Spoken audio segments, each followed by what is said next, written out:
Hello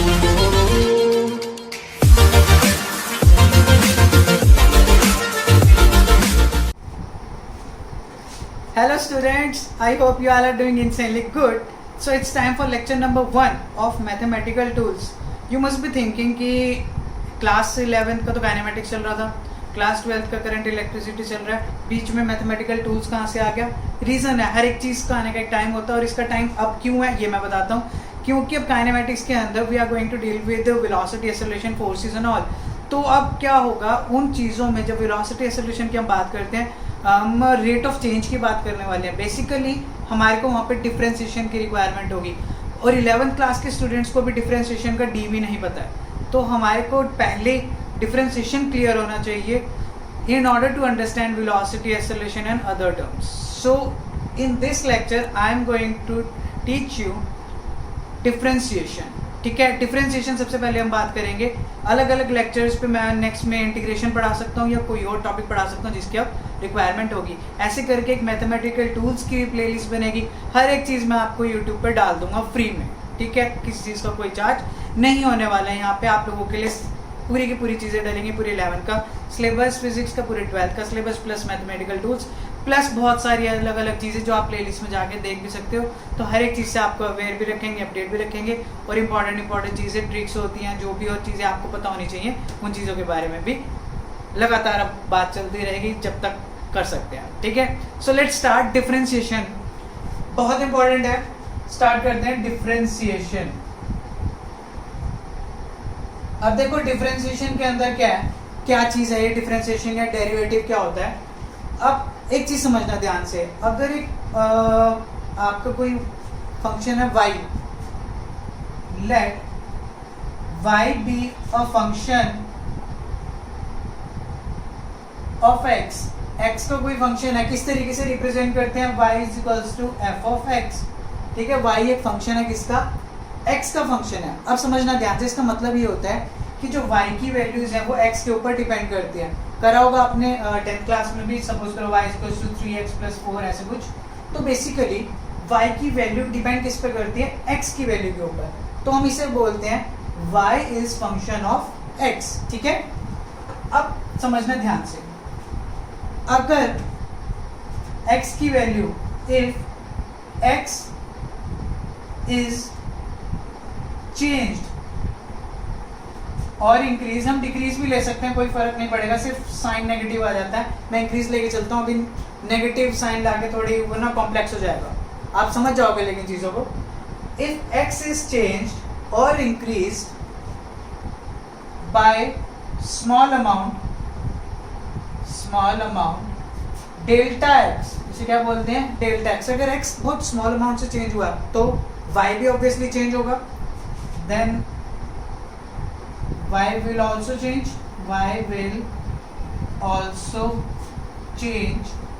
by delta y, क्योंकि इसके अंदर थोड़ा सा चेंज है तो उसके अंदर भी थोड़ा सा चेंज आएगा. तो अब ये जो रेट ऑफ चेंज है,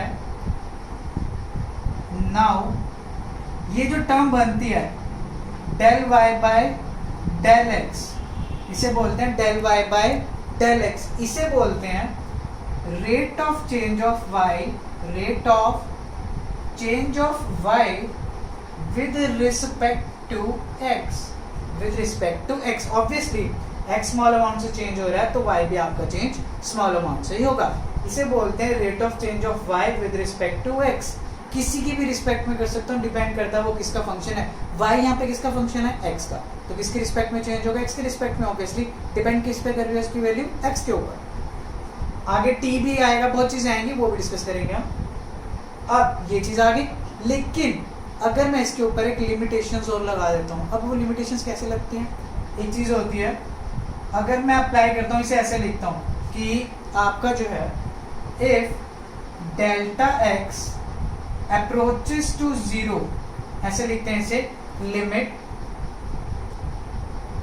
चलो, if delta x approaches to 0, अगर ये डेल्टा x 0 को अप्रोच कर जाए, ऑलरेडी डेल्टा x बहुत छोटी सी वैल्यू है, अगर ये वैल्यू भी 0 को अप्रोच करने लग जाए, समझ लो ये चीज़, तो अब हम इस चीज़ को कैसे लिख सकते हैं, देन हम इसे कैसे लिखेंगे, अब delta y by delta x और यहाँ पे एक चीज लिखनी पड़ेगी आपको, limit delta x tends to 0। अब आप इसे ऐसे लिखोगे और जब आप इसे सॉल्व करोगे लिमिट्स वगैरह पुट करने के बाद, तो ये वैल्यू आती है आपकी dy बाय dx। क्या आती है? dy by dx। इसे बोलते हैं डेरिवेटिव, इसे बोलते हैं हम derivative of y with respect to x, derivative of y with respect to x, और differential coefficient of y, differential coefficient of y with respect to x। ठीक है, तो ये चीज अब आपको समझनी होगी कि y पहले x पे डिपेंड कर रहा था, उसका फंक्शन था। ठीक है, अब x बहुत छोटी वैल्यू होगी थी, मतलब स्मॉल वैल्यू होगी थी, तो हमने कह दिया ये चीज कि rate of change of y with respect to x, कि डेल्टा x स्मॉल चेंज हुआ है तो ऑब्वियसली डेल्टा y भी एक स्मॉल चेंज आएगा। लेकिन अब उस स्मॉल को मैं वेरी स्मॉल कर रहा हूँ। वेरी स्मॉल से क्या मतलब है? डेल्टा x पहले छोटी वैल्यू थी, मैं उसको अप्रोचेस टू 0 और पहुंचा रहा हूँ, इसे बोलते हैं अप्रोचेस टू 0। ठीक है, तो वो 0 को अप्रोच कर रहा है, ऑब्वियसली और छोटी वैल्यू हो रही है। तो उस केस में आपको ये जो फंक्शन ऐसे लिखा था, मैंने उसे ऐसे लिखा, लिमिट अप्लाई कर दी। लिमिट क्या है कि अब डेल्टा x की वैल्यू को 0 के क्लोज लेके जाना ही जाना पड़ेगा। ठीक है, तो उस केस में आपकी डेल्टा y की वैल्यू भी कम हो जाती है। बहुत सिंपल सी बात है। तो जैसे जैसे x छोटा होता जाएगा y कॉरेस्पॉन्डिंगली छोटा होता रहेगा। जैसे x डेल्टा x हुआ y डेल्टा y हुआ, ऐसी जब डेल्टा x को लिमिट लगाते हैं हम 0 पे, अप्रोचेस टू 0 पर आते हैं, वो हो जाता है dx। तो ऑब्वियसली y भी क्या हो जाएगा आपका dy। इसे बोलते हैं dy बाई dx या derivative of y with respect to x। तो ये होता है आपका डिफरेंशिएशन। इतनी कहानी याद रखने की ज़रूरत नहीं होगी, लेकिन ये समझाने के लिए ज़रूरी है। क्यों? क्योंकि आपको पता होना चाहिए चीज़ आई कहाँ से और क्यों आई है। ये हमारे को बता क्या है? बेसिकली हमें बता रहा है कि y कैसे चेंज हो रहा है x के साथ। समझ रहे हो ये चीज़, y कैसे चेंज हो रहा है x के साथ। और बहुत छोटी छोटी वैल्यूज़ के लिए भी हम बता सकते हैं, बिल्कुल इंस्टेंट चेंजेस के लिए। और इसे क्या बोलते हैं? Instantaneous value. इसे क्या बोलते हैं? Instantaneous value. ठीक है, ये वैल्यू जो होती है उसे बोलते हैं instantaneous value dy by dx। Instantaneous का क्या मतलब होता है? उस पर्टिकुलर इंस्टेंट पे, एक पर्टिकुलर पॉइंट पे, एग्जैक्टली उस पर्टिकुलर सेकंड पे या मिली सेकंड पे। समझ रहे हो? तो वो वैल्यू जो होती है वो होती है dy बाई dx। याद रखोगे कि किसी भी सेकंड पे हमने पूरा का पूरा हमसे ग्राफ पूछ लिया, सपोज करो ऐसे कुछ भी ग्राफ है, यहाँ ऐसे ऐसे कुछ भी रैंडम समथिंग, हमसे इस पॉइंट पे पूछ ले कि इस पॉइंट पे x और y कैसे वेरी कर रहे हैं, तो आप उसे डिफरेंशिएशन से निकालोगे। समझ रहे हो कि किसी भी इंस्टेंट पे आपसे अगर पूछ लेता है, ऑब्वियसली यहाँ पे आपका x है और यहाँ पे आपका y है, और आप देख रहे हो x के साथ y वेरी कर रहा है, हमारे को इस पॉइंट पे वैल्यू बतानी पड़ जाए तो हम कैसे बताएंगे? हमारे को ये यूज़ करना पड़ेगा, क्योंकि हमें क्या निकालनी है? Instantaneous value. इंस्टेंटेनियस मतलब value at particular instant of time. ये एक पर्टिकुलर इंस्टेंट पे वैल्यू हमने निकाल लिया, तो वो यहाँ से निकलती है। ठीक है, अब एक बहुत सिंपल एग्जांपल देता हूँ। जैसे आपकी कोई एक्टिवा जा रही है, ठीक है, लास्ट लेक्चर में शायद मैंने दिया था, नहीं दिया था, दिया होगा शायद। तो एक एक्टिवा जा रही है, सपोज करो आपने पहले कहीं और फेस कर रखा, आपने इधर फेस करा, देखा एक्टिवा को जा रही है, किस स्पीड से जा रही होगी भी, ऑब्वियसली उस टाइम पे जो उसकी स्पीड होगी वो क्या होती है? Instantaneous speed at that particular point या पर्टिकुलर पॉइंट ऑफ टाइम। अगर आप बाइक चला रहे हो, एक्टिवा चला रहे हो, सुनना ध्यान से, बहुत मज़ेदार चीज़ है। बाइक चला रहे हो, ठीक है, बाइक पे आपने सामने देख रहे हो, ठीक है, सामने देख के चला लीजिए, लेकिन आपने बीच में अपनी स्पीड देखी, आपने देखा स्पीड सपोज करो 30 किलोमीटर पर आ रहा है, तो उस टाइम पे जो आप स्पीड देख रहे हो उसे बोलते हैं इंस्टेंटेनियस स्पीड। मतलब उस पर्टिकुलर सेकंड पे कितनी स्पीड है। रेस बढ़ाओगे तो आपके पता है स्पीड बढ़ जाती है, ब्रेक मारोगे तो स्पीड कम हो जाती है। वो जो आपका स्पीडोमीटर है उसे बोलते हैं स्पीडोमीटर, वो आपको देता है इंस्टेंटेनियस स्पीड। क्या देता है वो? Instantaneous speed. और ये चीज़ें वहाँ पे काम आती हैं, इंस्टेंटेनियस स्पीड को कैलकुलेट करने के लिए वो चीज़ काम आती है। याद रखना, इंस्टेंटेनियस स्पीड देता है वो इंस्टेंटेनियस वेलोसिटी नहीं देता है। और स्पीड और वेलोसिटी में डिफरेंस मैं पहले भी क्लियर कर चुका हूँ, अभी की वैसे बता देता हूँ। Speed is scalar quantity velocity is a vector quantity.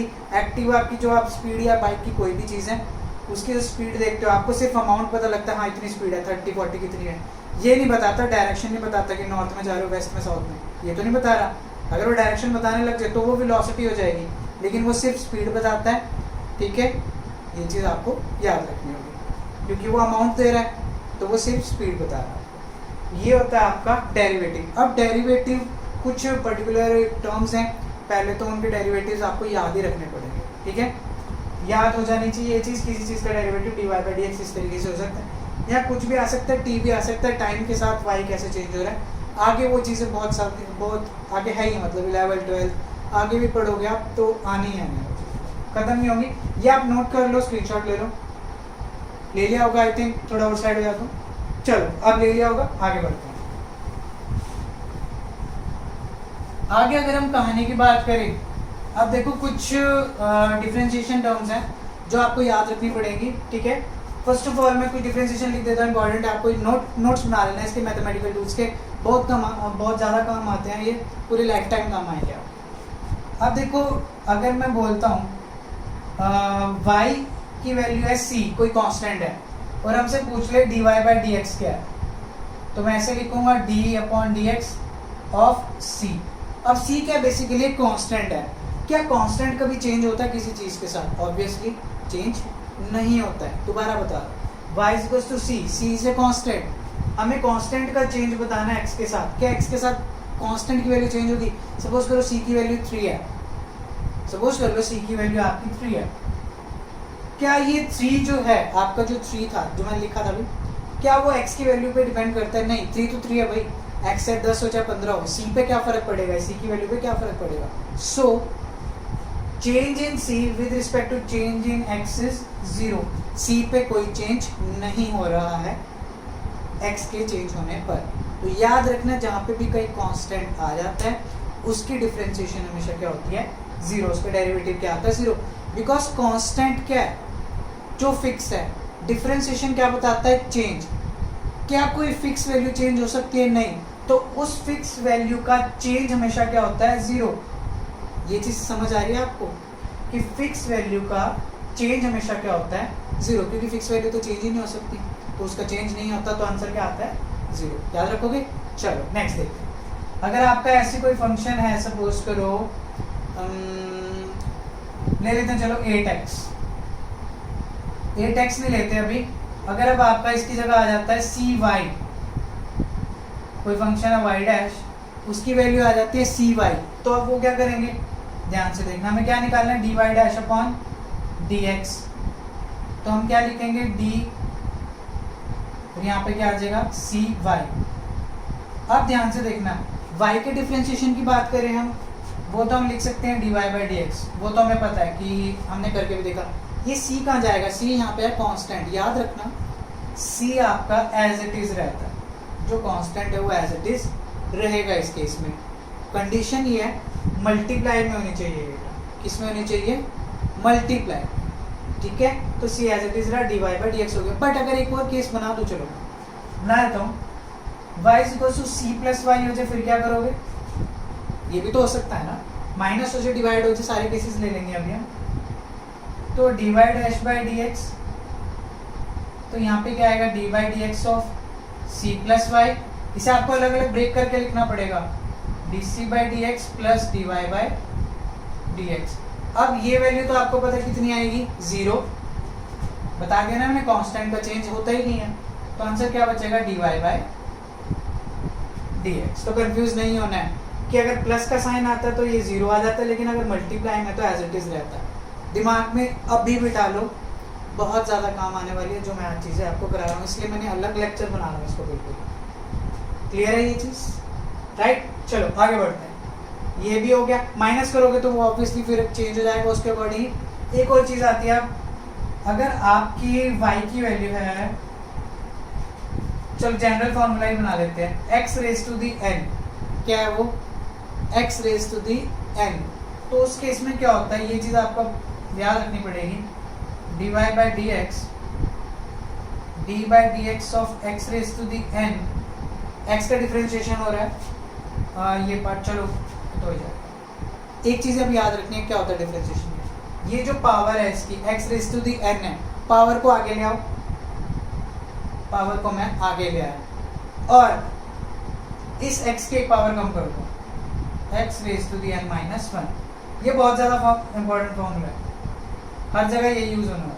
इसकी पावर को एक आगे ले आओ और इसकी पावर एक कम कर दो, पावर आगे आई पावर एक कम होगी। ये चीज़ आपको याद रखनी है। और ये जब हो रहा है जब सेम है, यहाँ पे भी x और यहाँ पे भी x रहेगा, याद रखोगे ये चीज़, ठीक है। बाय चांस अगर यहाँ पे y dash is equal to यहाँ y raise to the n होता तो क्या करते आप लोग, डिफरेंस समझना, dy डैश बाय dx होता, dy dx, यहाँ पे क्या आता है आपका y raise to the n, होना अभी भी वही है, y n पावर आ गया है y raise to the n minus 1, but एक चीज हो रहा है कि साथ में dy बाय dx, क्या आएगी dy बाय dx। यहाँ पे भी क्या होता, साथ में एक टर्म हो रहा है कि dx बाय dx, क्योंकि पहले हमने पावर सॉल्व करी, ठीक है। सबसे पहले सुनना क्या होता है, पावर सॉल्व करते हैं, पावर सॉल्व करी, पावर आगे आई, x की पावर एक कम कर दी, लेकिन x को तो हमने अभी देखा ही नहीं ना, मैंने अभी सिर्फ पावर सॉल्व करी थी। अब हमें x का डिफरेंशिएशन करना है किसकी रिस्पेक्ट में, x की रिस्पेक्ट में, और dx बाय dx क्या देगा आपका 1। इस केस में भी सेम होगा, पहले पावर को सॉल्व किया, n आगे आ गया, y की पावर कम कर दी, ठीक है। अभी सिर्फ पावर सॉल्व करी है, अब मैं y को सॉल्व करूंगा, y को किसकी रिस्पेक्ट में करना है, x की रिस्पेक्ट में, तो क्या लिखा dy बाय dx। ये बहुत इंपॉर्टेंट चीज होती है जो मैंने अभी आपको बता दिया, ठीक है। ये दोनों रिजल्ट सबसे ज्यादा काम आएंगे आप लोगों को, this one and this one, star भी मार्क कर रहा हूँ मैं इसी वजह से, राइट। आगे बढ़े, ये लेक्चर जितनी मर्जी बार रिपीट करके देख लेना, बहुत अच्छे से एक्सप्लेन कर रहा हूँ, बट इन चीज़ों में डिफरेंस क्लियर होना चाहिए। और यहाँ पे मैंने वो बहुत अच्छे से क्लियर करी है चीज़ कि इसमें और इसमें क्या फ़र्क होता है कि x वाली x की टर्म है, लेकिन यहाँ y वाली x की टर्म है, तो ये चीज़ आती है साथ में, आगे आपको बहुत कम आने वाली है ये चीज़, राइट। आगे बढ़े, चलो आगे देखते हैं। अब कुछ फॉर्मूलेज हैं इसके, वो आपको याद ही रखने पड़ेंगे कि यूवी फार्मूला बोलते हैं, प्रोडक्ट रूल बोलते हैं, जिसे हम सीधा उस पर आते हैं। प्रोडक्ट रूल बेसिकली क्या है, अगर आपकी कोई दो टर्म्स है u और v और उसका क्या करना है डिफरेंशिएशन, मैंने डैश से डिनोट कर दिया, ऐसे याद करना है इस चीज़ को, बहुत इजीली याद रहेगा। उसे लिखते हैं u dash v plus uv dash, मतलब पहले u का differentiation v as it is plus फिर u as it is v का डिफरेंशिएशन, पहले एक का डिफरेंशिएशन दूसरा एज इट इज v, दूसरे का डिफरेंशिएशन पहला एज इट इज। ये आपको याद रखना होगा, मैं सारे एग्जांपल्स के साथ क्लियर करूंगा अभी ये सारी चीज़ें, ठीक है। नेक्स्ट इज योर जो आपका डिवीजन वाला रूल होता है, क्वेश्चन रूल बोल लो, जो मर्जी बोल लो, डिवीजन रूल। अब डिवीजन रूल क्या कहता है, बस ये u बाई v हो जाएगा। इसका फॉर्मूला याद रखना, बच्चे बहुत कंफ्यूजन में रहते हैं, u dash v minus u v dash upon v square. इसका भी क्वेश्चन हम उठाएंगे, डोंट वरी, अभी आपको सिर्फ ये चीज़ें याद करनी है, ठीक है। ये भी हो जाएगा, आगे देखते हैं। Differentiation of log x, log x, log के ऊपर भी बना दूंगा मैं फटाफट से, मैथमेटिकल टूल का एक और लेक्चर log के ऊपर भी जाएगा, इंटीग्रेशन के ऊपर भी जाएगा, जल्दी आएगा log के ऊपर लेक्चर। तो जब इसका बेस e होता है, तो इतना याद रख लेना, log को भी क्लियर करेंगे। ये जो बेस होता है, log के सिंपल बेसिक्स भी बताऊंगा और उसकी वैल्यूज log टेबल से निकालने भी सिखाऊंगा। ये log का बेस जब e होता है तो आपको सीधा लिखना है इसका डिफरेंशिएशन 1/x। डेरिवेशन पार्ट पे नहीं जाएंगे, बहुत लंबा लेक्चर खींच जाएगा, अभी मैं सिर्फ बेसिक्स बता रहा हूँ आप लोगों को। जो बायो वाले स्टूडेंट है या मैथमेटिक्स वाले स्टूडेंट भी हैं, बायो वाले के लिए तो बहुत काम आने वाला है आगे तक, ये +1 +2 तक। 11th वाले आगे सीख लेंगे, लेकिन कुछ स्टार्टिंग में बहुत प्रॉब्लम हो सकती है, लेकिन वो अब नहीं होंगे, तो ये चीज़ आपको याद रखनी है, ठीक है। वहीं अगर आ जाए आपका e raise to the x के ऊपर कोई फर्क नहीं पड़ता, वो एज इट इज रहने वाला है, इसे कोई फर्क नहीं पड़ता। अब इसके बाद एक और चीज़ आ जाती है, चलो dy dx of a raise to the x। a raise to the x मतलब कोई constant raise to the x, suppose करो 3 raise to the x, 2 raise to the x, तो वो होता है a raise to the x log a। ये चीज़ें आपको याद करनी पड़ेंगी, कुछ कर नहीं सकते आप, बच नहीं सकते इन चीज़ों से, ठीक है। ये भी हो गया आपका। चलो अब बात आती है ट्रिग्नोमेट्रिक फंक्शंस की, सबसे इंपॉर्टेंट तो वही है, एक ये वाला फॉर्मूला, एक ये फॉर्मूला, एक ये वाला सबसे काम आएगा, ये 2 और ट्रिग्नोमेट्री वाले बताओ। चलो ट्रिग्नोमेट्री हमारे कितने फंक्शंस हैं, ऑब्वियसली 6 फंक्शंस हैं। स्टार्ट करो। D by D x of sine x, time waste नहीं करेंगे। Differentiation of sine is cos याद करना पड़ेगा आप लोगों को। ऐसे differentiation of cos is minus sine. अब ये बच्चे माइनस प्लस में कंफ्यूज होते हैं, आई नो, लेकिन मैं आपको एक ट्रिक दूंगा, सीधा सीधा याद रहेगा कि कहाँ माइनस लगेगा और कहाँ नहीं लगेगा। बहुत सिंपल है। ऐसे अब नेक्स्ट क्या आएगा आपका टेंजेंट, तो उसका क्या होता है सीकेंट स्क्वायर एक्स। ऐसे अगर मैं इसके बाद जाऊं d by D x, tangent के बाद क्या आएगा आपका cotangent cot x minus cosecant square x.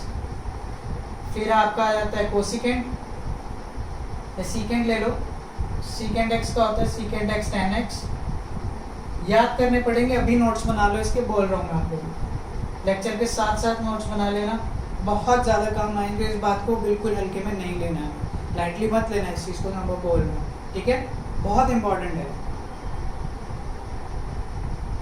तो लास्ट का रहेगा आपका cosecant x which is minus cosecant x cot x. देखो अब आपको ये चीज़ें तो वैल्यूज तो लर्न करनी पड़ेंगी। जो मेन कंफ्यूजन आपको आएगी वो है कि माइनस कहाँ कहाँ आ रहा है। सिर्फ एक चीज़ याद रखनी है, बहुत सिंपल सी चीज़, क्या, जहाँ पे भी आपको सी वाले दिख रहे हैं, सी वाला कौन कौन सा है, कॉस सी वाला है, कॉट सी वाला है, कोसिकेंट सी वाला है, उनके साथ माइनस है। याद रहेगा, बहुत सिंपल ट्रिक दे दी मैंने आप लोगों को कि जो भी आपके सी वाले हैं जिनके साथ कॉस है, कॉट है, कोसिकेंट है, उनके आगे माइनस लगेगा, बाकियों के आगे माइनस नहीं लगेगा, ठीक है। तो ये आपका है बेसिक फॉर्मूलेज वगैरह एंड ऑल। अब हम करेंगे न्यूमेरिकल प्रैक्टिस दब के ऊपर, बड़े मज़े से करेंगे। इतना आप पहले से कर लो, नोट ले लो, स्क्रीनशॉट में पानी जाने पी लेता हूँ। आई होप आपने नोट कर लिया होगा। अब देखो बड़े सारे क्वेश्चंस हैं, मैंने क्वेश्चंस लिखने टाइम वेस्ट नहीं करेंगे ताकि बार बार देखना पड़े। सारे क्वेश्चंस लिखते हैं और हर एक क्वेश्चन अलग अलग टाइप का कंसेप्ट क्लियर करेगा आपका डिफरेंशिएशन का, ठीक है। चलो देखते हैं। एक चेन रूल भी था, मैंने लिखा नहीं है क्योंकि ना उसकी थियोरी लिखने में ना, मतलब फॉर्मूला लिखने में बच्चे ज़्यादा कंफ्यूज होते हैं। उसको मैं न्यूमेरिकल से बताऊंगा कि चेन रूल क्या होता है, ठीक है। पता लगेगा अभी चेन रूल क्या होता है, नाम से आपको समझ आ जाएगी, चीज़ें जुड़ती जाती, कैसे होगी वो चीज़ देखते हैं। तो ये सारे क्वेश्चंस करेंगे, उसके बाद मैं प्रॉमिस करता हूँ आप लोगों से आपका डिफरेंशिएशन का कुछ भी ऐसा नहीं होगा जो आपको ना आए, ठीक है, क्योंकि मैं हर टाइप की डिफरेंशिएशन यहाँ पे कवर कर रहा हूँ विद एग्जांपल्स। वेलोसिटी एक्सेलरेशन का क्वेश्चन भी हम उठा लेंगे। चलो लेट्स स्टार्ट। फर्स्ट जो क्वेश्चन है आपका, ये करते हैं y is equals to, question number 1 करते जाना नोट, और ये सबसे इंपॉर्टेंट लेक्चर समझो अपना। y is equals to x raise to the 5 plus x cube plus 10। आपको क्या करना है, इसको डिफरेंशिएशन करना है। डिफरेंशिएशन मतलब आपको पता क्या करना होता है, dy बाई डी एक्स। तो d by D x of, ये पूरी टर्म्स आ जाएंगी। लिखने का तरीका बता रहा हूँ, पेपर में ऐसे लिखना होता है, राइट, ऐसे लिखोगे। अब क्या करोगे, हर एक का अलग अलग करना पड़ेगा। अभी आपको थोड़ा लेंथी लग सकता है, लेकिन जब आपकी प्रैक्टिस हो जाएगी उसके बाद कोई प्रॉब्लम नहीं होगी।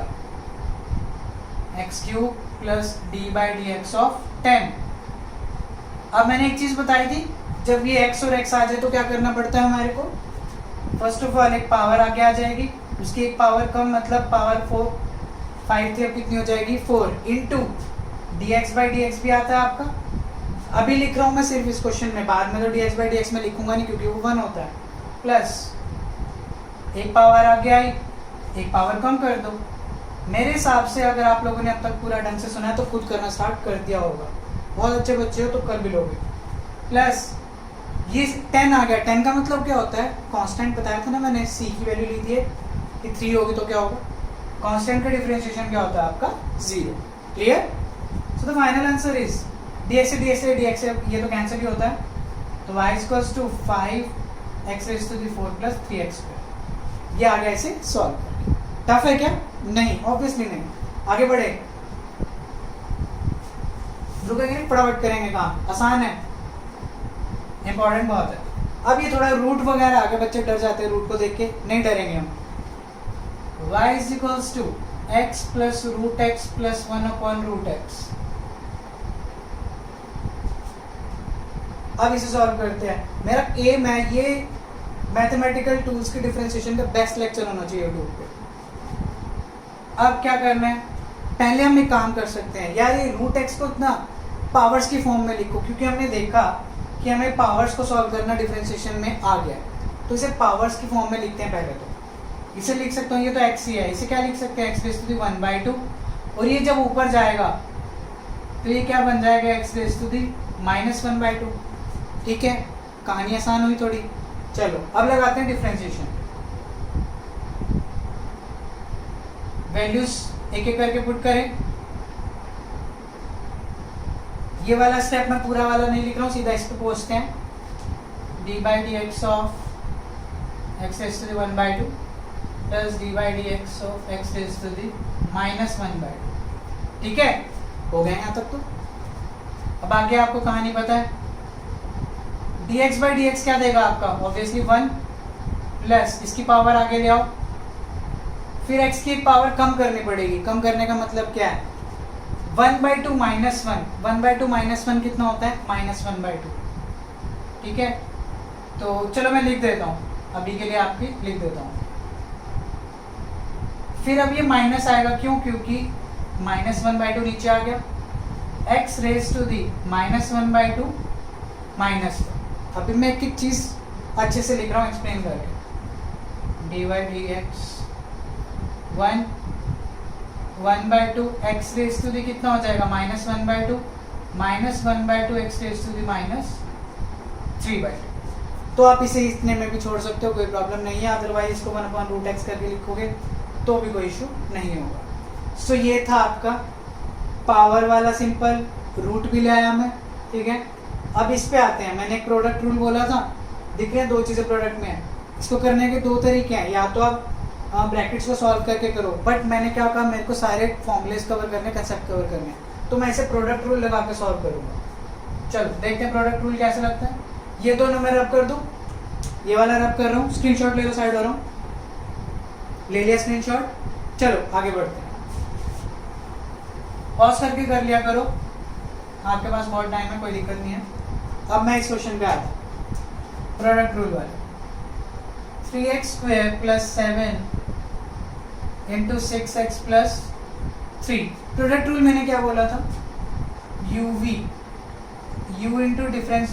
Differentiation plus v plus uv differentiation, मतलब पहले का differentiation second as it is plus पहला एज इट इज दूसरे का डिफरेंशिएशन। अब यहाँ पे एक को u मानना पड़ेगा, एक को v मानना पड़ेगा। Let this one be u and this one be v। ऐसा कर दिया हमने, आगे देखें। चलो आगे देखते हैं इस चीज को। पहले अब हम क्या करेंगे, ऐसे बोल सकते हैं dy/dx बेसिकली हम निकाल तो वही रहे हैं, इसको लेट कर लो किसी फंक्शन के इक्वल। चलो मैं बता ही देता हूँ, लेट y = 3x² + 7 × 6x + 3। अब लिखो डिफरेंशिएटिंग dy/dx। अब लिख सकते हो आप differentiating with respect to x, differentiating with respect to x, ऐसे लिखना होता है, फिर dy/dx आ जाएगा। अब आप अपना प्रोडक्ट रूल अप्लाई करो। चलो मैं एक स्टेटमेंट और लिख देता हूँ, इसका differentiation second as it is plus ये as it is into second का डिफरेंशिएशन, राइट। ये चीज़ आपको क्लियर हो जानी चाहिए बहुत आसानी से। अब इसका डिफरेंशिएशन की अगर हम बात करते हैं फर्स्ट वाले की, इसका डिफरेंशिएशन एक इसका और एक इसका, 3x² का डिफरेंशिएशन क्या होगा, पावर आगे आ गई, 3 × 2 कितना हो जाएगा 6, x की स्क्वायर है, पावर कम कर दो क्या आ जाएगा x, प्लस 7 का डिफरेंशिएशन क्या होगा 0, obviously because it is a constant, into इसे तो छेड़ना ही नहीं है, प्लस ये भी एज इट इज है, इसे भी नहीं छेड़ना। इसकी अगर हम बात करें 6x + 3 आपका ये v था, 6x का डिफरेंशिएशन कितना होगा, x की पावर कितनी है यहाँ पे 1, पावर आगे आ जाएगी 1, क्या फ़र्क पड़ेगा 6 × 1 कितना होगा 6 ही होगा। ठीक है, फिर x की पावर कितनी हो जाएगी जब एक पावर कम हो जाएगी, अभी पावर कितनी है 1, एक पावर कम हो जाएगी 1 - 1 0, something raise to the 0 is always 1, तो बेसिकली बचेगा क्या यहाँ पे 6 प्लस 3 का डिफरेंशिएशन इज 0। तो अब आप इसे आगे सॉल्व कर सकते हो, आंसर आ जाएगा आप लोगों का। चलो ये भी लिख देता हूँ मैं, 36x² + 18x plus 18x plus 42। थोड़ा और सॉल्व करो 36x आ जाएगा, मतलब आगे आप कर सकते हो। बेसिक हमारे को डिफरेंशिएशन देखने दी कि किस तरीके से परफॉर्म हो रही है, राइट। चलो ये भी हो गया। अगला करें अब u बाई वी रूल। मैंने कहा सारे रूल्स कवर करूंगा मैं। ये रब कर रहा हूँ, स्क्रीनशॉट लेना है ले लो। ले लिया, चलो नोट ही कर लिया करो चाहे, नहीं तो अभी स्क्रीनशॉट ले लिया करो और बाद में आराम से बैठ के नोट करते रहे। चलो अब इस पार्ट पे आ जाते हैं। एक्स स्क्वायर अपॉन 1 लेट कर ले वही y के equal, y is equals to x square plus 1 upon x minus 2। अब कौन सा रूल लगेगा देखते ही पता लग रहा है हमें कौन सा रूल लगाना है। u by v rule. u by v rule क्या कहता है, u dash v minus u v dash minus का साइन भूलना मत अपॉन वी स्क्वायर। और ये याद रखना माइनस के साइन से पहले u की डिफरेंशिएशन हो रही है, माइनस के साइन के बाद v की, ठीक है। ये चीज़ें बेसिक है लेकिन आप गड़बड़ करोगे इसमें, मैं पहले ही बता रहा हूँ। चलो अब एक को u लेट कर लेते हैं, इसे हमने मान लिया u और इसे मान लिया v। स्टार्ट करें कहानी dy बाई डी एक्स। वो स्टेप्स आप लिख लोगे। लेट y तो चलो मैंने लेट ही कर लिया कि differentiating with respect to x लिख सकते हो आप। चलो फिर मैं लिख देता हूँ differentiating with respect to x। आगे देखते हैं dy बाई डी एक्स। पहले u का डिफरेंशिएशन मतलब x स्क्वायर प्लस 1 का डिफरेंशिएशन। चलो पहले वैल्यूज डाल देते हैं, आराम से बैठ के करेंगे। Upon x minus 2। वैल्यूज ढंग से पुट करना, मिस्टेक नहीं करनी है वैल्यूज पुट करना।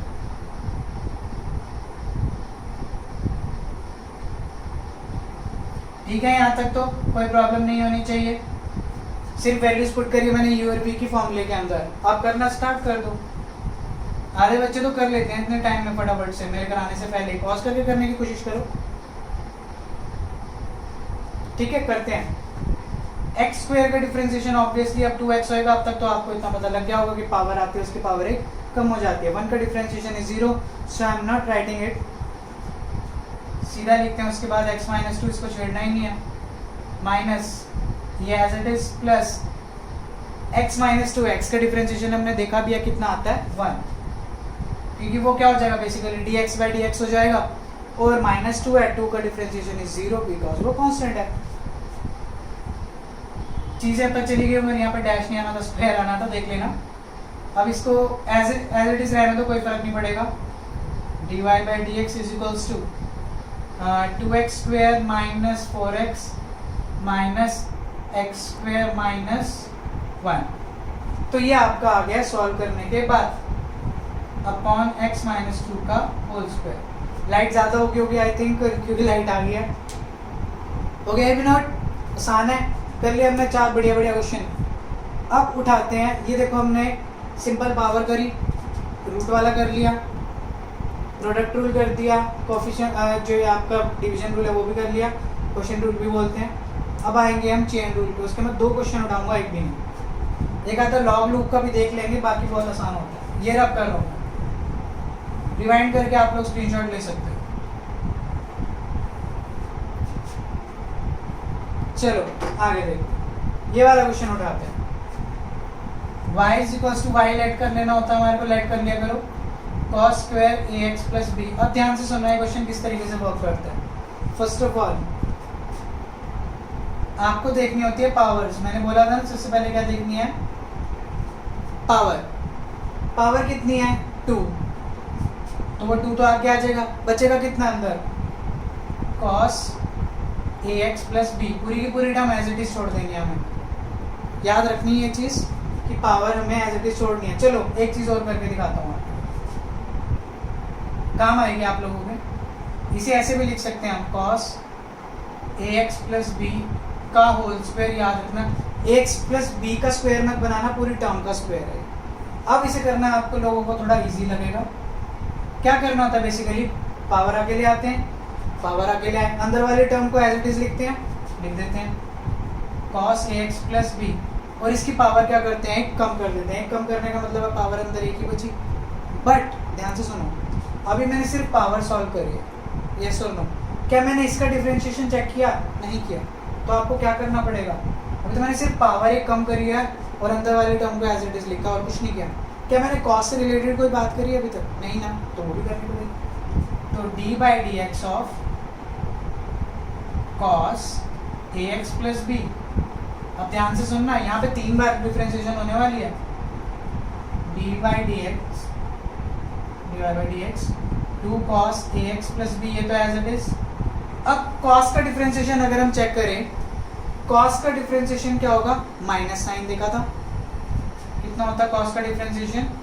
माइनस साइन, और अंदर वाली term as it is minus sine a x plus b, ठीक है, मल्टीप्लाई के साइन के साथ। क्या ये खत्म हो गया? नहीं, ये अभी भी खत्म नहीं हुआ। क्यों?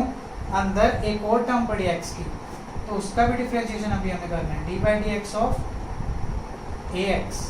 समझ रहे हो? एक एक करके तोड़ो, पहले पावर को, फिर इस फंक्शन को, फिर फंक्शन के अंदर की वैल्यूज को। दोबारा रिपीट करूं, first of all powers, then this function, then अंदर की वैल्यूज।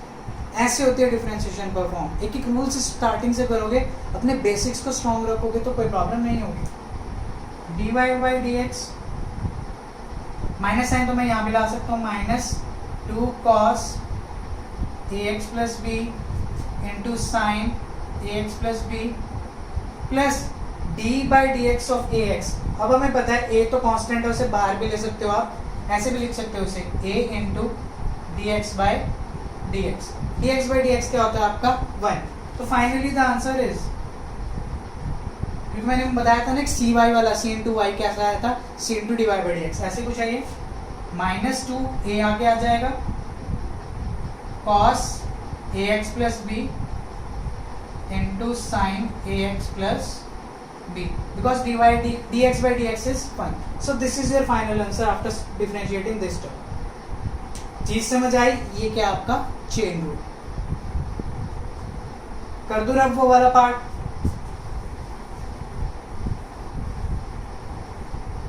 आसान है, कोई बात नहीं। अब नेक्स्ट क्वेश्चन भी देखते हैं, इससे तो आसान ही है वो वाला। नेक्स्ट क्वेश्चन दो, ये वाला देखते हैं। टेंजेंट एक्स, छोड़ना मत बीच में, इस लेक्चर को पहले बोल रहा हूँ मैं, क्योंकि हर एक क्वेश्चन में कुछ ना कुछ कंसेप्ट लग रहा है, तो मैं नहीं छोड़ना बीच में। अब हमें करना है let y is equals to tangent cube x। अब इसे डिफरेंशिएट करना है। अब इसे कैसे करेंगे? बहुत सिंपल है। फर्स्ट ऑफ ऑल इसे इस तरीके से लिखो। मैं आपको बताई सिखाई इस तरीके से रहा हूँ कि आप लोगों को कोई प्रॉब्लम बाद में हो ही ना, इसलिए मैं आपको उस तरीके से सिखा रहा हूँ। अब देखो, पहले ऐसे किया, ईजी लगेगा अब आपको। अब डिफरेंशिएट करना आसान है। पहले तो हम पावर्स को सॉल्व करते हैं, अंदर वाली टर्म एज इट इज, फिर क्या लिख देंगे? इसका स्क्वायर। क्या ये सॉल्व हो गया? नहीं। क्या हमने टेंजेंट को सॉल्व किया? नहीं, अभी तो सिर्फ हमने पावर्स को सॉल्व किया। अब टेंजेंट का डिफरेंशिएशन करना है। D by D x of 10x, तो d Y by D x कितना आ जाएगा? 3 10x का स्क्वायर या 10 स्क्वायर x लिख दो, एक ही बात है। क्योंकि जब 10 क्यूब x को 10x की क्यूब लिख सकते हैं, तो 10x के होल स्क्वायर को 10 स्क्वायर x भी लिख सकते हैं, एक ही चीज होती है, याद रखना, कंफ्यूज मत होना। टेंजेंट x का डिफरेंशिएशन क्या था? Secant square x। सो ये आ जाएगा आपका डिफरेंशिएशन टेंजेंट क्यूब x का, ठीक है? ये चीज हमें याद रखनी है, आसान है। लास्ट क्वेश्चन उठाएं। काफी अच्छा लेक्चर हुआ है, मेरे को खुद बहुत मजा आया कराने में मेरे को, क्योंकि पक्का पता है जो पूरा लेक्चर देखेगा उसे डिफरेंशिएशन 100% आ जाएगा। आगे देखें, क्योंकि क्वेश्चन के साथ बहुत अच्छी प्रैक्टिस करवाएगी। लास्ट क्वेश्चन उठाते हैं, चलो। डिस्प्लेसमेंट दे रखी है इस क्वेश्चन के अंदर, s is equals to 10t plus 4.9t square, ठीक है? करें? आ गया होगा अब तक तो, ऐसे मत करना कि नहीं आया। कोई बात नहीं आया तो रिवाइंड करके दोबारा देखो, क्योंकि ये एक ऐसी चीज़ है जो बहुत लंबे टाइम तक काम आने वाली है, तो इसे इग्नोर नहीं कर सकते आप। अब वो पता है क्या पूछ रहा है? पहले वो पूछ रहा है इनिशियल वेलोसिटी। अब ये इनिशियल वेलोसिटी, ये डिस्प्लेसमेंट देख दी मैंने। रिलेशन में आपको डिफाइन कर चुका हूँ पहले भी, लेक्चर्स में है, काइनेमेटिक्स के लेक्चर देखने स्टार्ट कर दो। That velocity is ds by dt। आ गया ना डिफरेंशिएशन? कहा था ना मैंने, इसी वजह से करवाया आज लेक्चर में। ds बाई dt मतलब change in displacement with change in time, time के रिस्पेक्ट। अब देख रहे हो आप, ये टाइम की टर्म्स हैं। यहाँ पे पहले x करते थे हम, अभी जब जितने भी क्वेश्चन के यहाँ y होता था यहाँ x होता था, अब क्या आ गया आपका t आ गया, यहाँ पे एरिया पे ऐसा आ गया। आसान है, देखते हैं। यहाँ y था, t था, यहाँ पे y था, x था, अब यहाँ पे ऐसा आ गया, t आ गया। क्या करना है बेसिकली हमें, डिफरेंशिएशन, वो तो अब आपको आ गया, कर दो। v d/dt 10t plus 4.9t², इतना ठीक है, कर सकते हो आगे। 10t का क्या बचेगा, सिर्फ 10 बचेगा, क्योंकि t की पावर 1 है, वो तो आगे आ जाएगी, और t की पावर फिर 1 माइनस 1 हो जाएगा, एक पावर कम करके। पावर कितनी है t की, यहाँ पे 1 है। डिफरेंशिएशन का मतलब क्या, पहले वो पावर आ गया है तो 1 आ गया, आगे लिख दिया मैंने, 10 × 1 तो 1 ही होता है, फिर उस t raise to the 1 minus 1 होगा, और something raise to the 0 is 1 plus 2 आ गया, 4.9 × 2 इज 9.8, t का क्या बचेगा, यहाँ t² का क्या बचेगा, t पावर 1 कम कर दी। सो दिस इज दी, अब बोला उसने इनिशियल वैल्यू। इनिशियल का मतलब होता है, कहीं भी इनिशियल बोले at t is equals to 0, जब t 0 पुट करा तो बचेगा क्या यहाँ पे, ओनली 10 मीटर पर सेकेंड। अगर चीज़ें मीटर्स में होंगी, नहीं है तो आप 10 लिख के भी छोड़ दो, बाकी गिवन होता है, चलो मैं यहाँ मीटर्स में ले भी लेता हूँ, डिस्प्लेसमेंट आपकी मीटर्स में, ठीक है। कर लिया, इतना नोट कर लिया होगा, ये वाला एक बार नोट कर लो, इतने में फटाफट से डाल कर लो नोट जल्दी।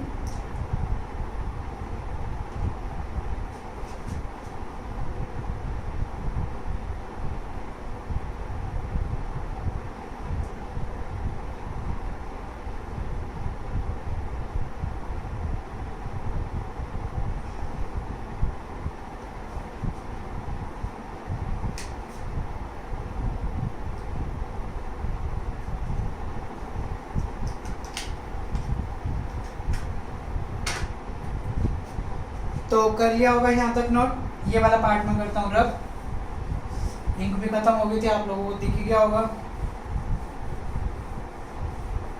चलो अब आते हैं इसके सेकंड पार्ट पे। वो पूछ रहे v at t equals to 3, v तो हमने निकाल ही लिया है, बस अब आपको करना क्या है, this was your first part.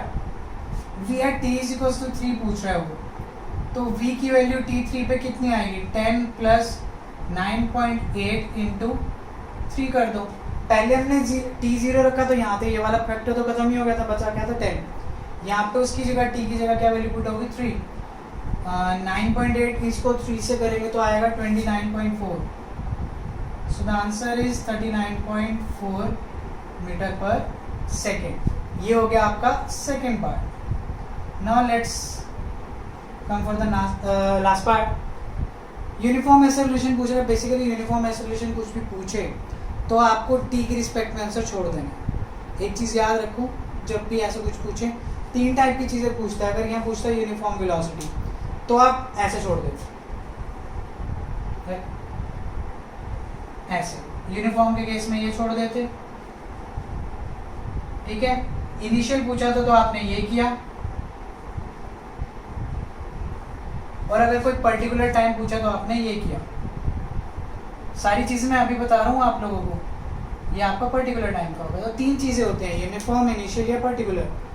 इसमें क्या पूछा, यूनिफॉर्म, तो आपको क्या करना है, एक्सेलरेशन निकालना है। First of all formula of acceleration is a is equals to dv/dt।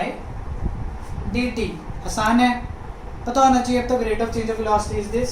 Velocity का एक्सप्रेशन क्या है, जनरल एक्सप्रेशन जो कि है 10 प्लस, तो लिख देते हैं सीधा सीधा d/dt 10 प्लस 9.8 इंटू टी। अब बात वही आ जाती है, differentiation of 10 which is a constant, and differentiation of constant is 0। क्या 10 टाइम के साथ चेंज हो जाता है क्या, 10 क्या चेंज हो जाएगा टाइम के साथ? Obviously not. 0 प्लस टी के डिफरेंशिएशन कितनी बार बताना पड़ेगा, एक्स की डिफरेंशिएशन आ गया, आ गया, कितना आएगा 1।